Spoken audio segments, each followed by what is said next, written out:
Hello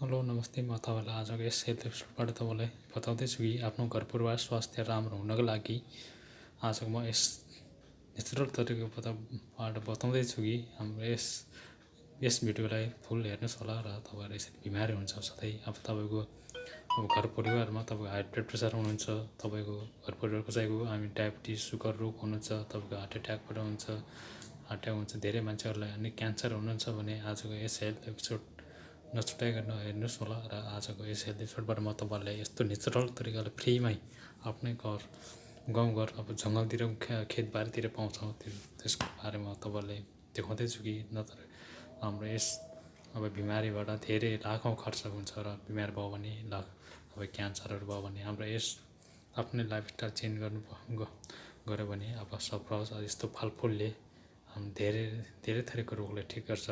अनि हाम्रो यस शरीरमा पानी बिना पनि जिउन सक्दैन र पानी पिउनेको पनि हाम्रो मान्छेहरूले थरीले यसरी कोही उभिएर पानी पिउँछ, कोही सुतेर, कोही ठाडो उभिएर आफ्नै स्टाइलले पानी धेरै थरीको स्टाइलले पानी पिउँछ र पानी पिउनु पनि एउटा नेम हुन्छ र पानी अब बिस्तारै घुटघुट पानी सिप गरेर पानी पिउनु भयो भने हाम्रो शरीरलाई हाम्रो मुखको र हाम्रो थुक पनि भित्र जान्छ र हाम्रो थुकले धेरै भित्रको घाउ भएकोहरूलाई सबैलाई गरिदिन्छ यसले।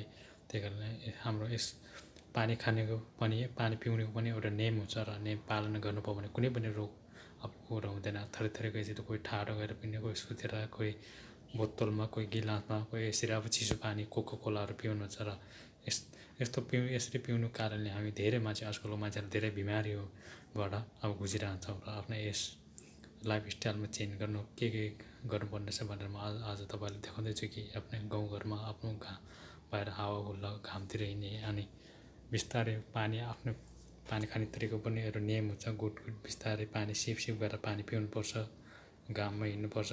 आजको यस हेल्थ सोल्युसनबाट तपाईँलाई म देखाउँदैछु कि बिहान खाली पेट उठ्ने बित्तिकै पानी 1 गिलास अब 2 गिलास तपाईँको मनलाई जति सक्नुहुन्छ त्यति पानी पिउनुहोस् होला। लगातार तपाईँको 3 महिनासम्म यसरी अब बिहान खाली पेटमा ब्रस नगरिकन दाँत नमाजिकन अब खाली पेटमा यसरी पानी पिउनुभयो भने तपाईँको कुनै पनि रोगले छुन सक्दैन। तपाईँको पेट सफा गर्छ र मेन पनि इन्जिन भनेको पेट हो। पेटलाई सफा गर्छ, ग्यास एसिडिटी अब तपाईँको पेट सम्बन्धी प्रब्लम हाम्रो पेट सम्बन्धी सबै प्रब्लम ठिक गर्छ। तपाईँ अब जनावरहरू यसरी अब आफ्नो घाउलाई चाट्नुहुन्छ, अब कुकुरहरू अब सबै जनावरहरूले अब आफ्नो शरीरमा घाउ भएकोहरूलाई यसरी चाट्छ र हामीले भन्छ किन यसरी घाउलाई चाट्छ भनेर सोध्छौँ। हाम्रो यस घाउ थुकको हाम्रो र्यालमा एन्टिब्याक्टेरियल हुन्छ, यसमा एन्टिफङ्गल एन्टिब्याक्टेरियल हुन्छ, यसमा धेरै गुणहरू पाउँछ। त्यही कारणले हाम्रो घाउलाई चाँडै निको पार्छ। हामीले सोध्छौँ कि किन यसरी चाट्छौँ अनि मान्छेहरूले धेरै र्यालहरू थुक्छौँ।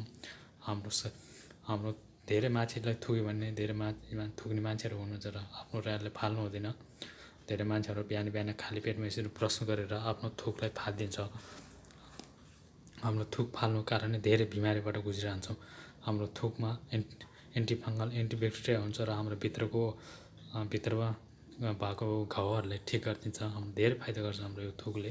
शरीरभित्र भएको कुनै पनि इन्फेक्सन भएको छ भने नि यो थुकले हाम्रो यसमा एन्टिब्याक्टेरियल हुन्छ र त्यही कारणले हाम्रो भित्रको पेटलाई सफा गर्छ, एकदम हाम्रो पेटलाई मजबुत बनाउँछ। त्यही कारणले बिस्तारै खानेकुराहरू खाने बेला पनि बिस्तारै खानुपर्छ र हामी सानैदेखि बच्चादेखि यसरी र्याल आउँछौँ र र्यालको धेरै फाइदा गर्छ।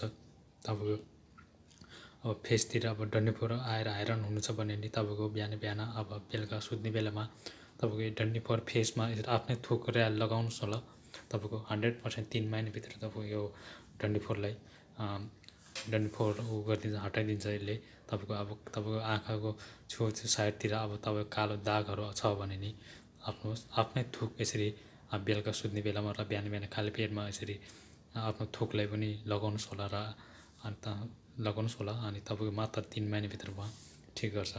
हाम्रो यस पानी पिउने पनि नेम हुन्छ। जनावरहरू यसरी पानी पिउँछौँ, यसरी जिब्रोले चाटेर यसरी पानी पिउँछौँ र त्यही कारणले हामी पनि यसरी बिस्तारै पानी पिउनुपर्छ र पानी बिस्तारै धेरै चाँडो पानी घुटघुट पानी पियो भने धेरै छिटो जान्छ अनि हाम्रो पेटलाई खराब गर्छ, ग्यास एसिडिटीलाई बढाउँछ। त्यही कारणले हामीले पानी पिउनु पनि एउटा नेम हुन्छ। बिस्तारै जीव जनावरहरूले यसरी अब आफ्नो सिप सिप गरेर पानी पिउँछौँ। त्यही कारण आफ्नो र्यालभित्र जाँदा हाम्रो र्यालले धेरै फाइदा गर्छ।